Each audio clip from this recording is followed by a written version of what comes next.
Hello viewers, আসসালামু আলাইকুম। আজ আমি আপনাদের জন্য আরেকটি ভিডিও নিয়ে আসছি, আশা করি সাথে থাকবেন। তো আজকে আমি দেখাবো কি করে মাউসের শর্টকাট আমরা ইউজ করতে পারি। তো এর জন্য আমি প্রথমেই ব্রাউজারে চলে যাচ্ছি। তো গুগল অ্যাডস লিখে সার্চ দিচ্ছি। তো এবার আমরা মাউসের 1 নম্বর ট্রিক্সটি দেখাবো। তা হচ্ছে আমরা যদি এই লিঙ্কটিতে যেতে যাই তখন আমরা কি করি, রাইট বাটন প্রেস করি, then open link in new ট্যাবে ক্লিক করলে এটা নিউ ট্যাবে চলে যায়। তো এই কাজটি আমরা মাউস দিয়ে করতে পারি খুব সহজে। তো আমরা মাউসের স্ক্রল বাটনটি যদি প্রেস করি, দেখেন এটা নিউ ট্যাবে চলে যাবে।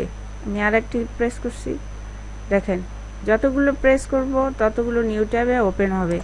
তো এইভাবে আপনি কাজের সুবিধাতে সহজে এভাবে ওপেন করতে পারেন। তো 2 নম্বর ট্রিক্সটি হচ্ছে, আমরা যখন অনেকগুলো ট্যাব এভাবে ওপেন করে রাখি তখন দেখা যায় অনেক সময় ক্লোজ চিহ্নটি দেখতে পাওয়া যায় না, তখন আমাদের একটা একটা করে যেয়ে তখন ক্লোজ করতে হয়। তো এই কাজটি আপনি খুব সহজে মাউস দিয়ে করতে পারেন। আর তা হচ্ছে স্ক্রল প্রেস করে মাউসের স্ক্রল বাটনটি প্রেস করুন, দেখুন এভাবে কেটে যাবে।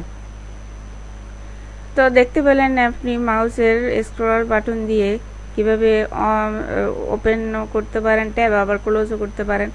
তো এখন হচ্ছে আমার 3 নম্বর ট্রিক্স, আর তা হচ্ছে আপনি কোনো টেক্সট যদি আপনি সিলেক্ট করতে যান তখন আমরা কি করি, এভাবে লেফট বাটন প্রেস করে তখন এটা সিলেক্ট করতে হয়। তো এই কাজটি আপনি কি করবেন, এই ওয়ার্ডে আপনি টেক্সটে আপনি মাউস রেখে ডাবল ক্লিক করুন, দেখুন সিলেক্ট হয়ে যাবে।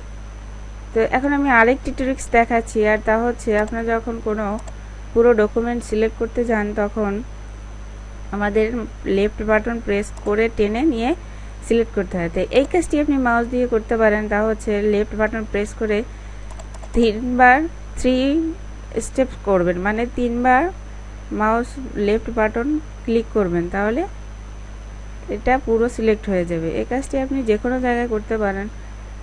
তো এবার আমার আরেকটি ট্রিক্স হচ্ছে, তা হচ্ছে আমরা যখন কোনো ট্যাব এরকম মিনিমাইজ করতে যাই উইন্ডোগুলো, এই দেখেন এভাবে উইন্ডো আমরা ছোট বড় করি, তখন এই মিনিমাইজ এই অপশনটিতে আমাদের ক্লিক করতে হয়। তো এই কাজটি আমরা করতে পারি, এখানে যদি আমি ডাবল ক্লিক করি ছোট হয়ে যাবে, আবার ডাবল ক্লিক করলে বড় হয়ে যাবে।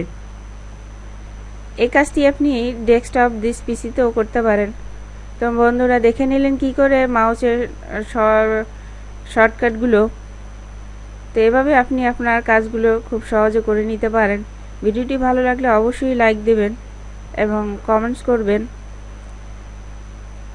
Thank you.